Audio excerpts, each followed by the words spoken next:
en posant des questions, on peut découvrir que l'autre n'est pas du tout celui qu'on croyait. Parce que c'est vrai que on a tendance à imaginer que l'autre est comme nous. Je vais prendre un exemple concret. On a toujours tendance à donner des caresses comme on aimerait les recevoir. Donc je dis à mes patients, si vous voulez savoir quelle caresse donner à l'autre, observez comment il fait. Si vous caressez les épaules pendant longtemps, sûrement que pour lui c'est quelque chose qui est agréable parce que instinctivement, quand on aime quelqu'un, on donne ce qu'on a envie de recevoir.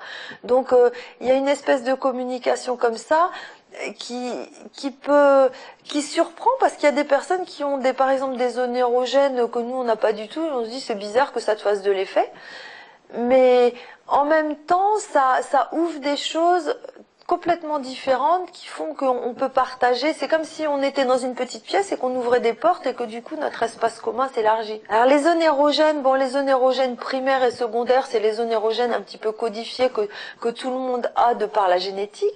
Mais après on a des zones érogènes, on dit des zones érogènes tertiaires qui dépendent de notre histoire, c'est-à-dire de l'histoire de notre corps, de ses expériences. Par exemple, un jour j'ai un patient qui m'a dit: moi, grâce au massage que vous nous avez prescrit, j'ai découvert que une zone érogène incroyable chez moi, c'est le creux des genoux, derrière les genoux. Et il me dit, j'avais jamais remarqué ça, et c'est rigolo. Alors, pourquoi c'est une zone érogène pour lui? Moi, je peux pas le savoir, mais en général, c'est des expériences. Peut-être qu'un jour, quand il était petit, sa petite sœur lui a chatouillé l'arrière des genoux avec une plume, je sais pas, et que son cerveau a enregistré une sensation de plaisir à cet endroit. On a tous des zones comme ça à découvrir.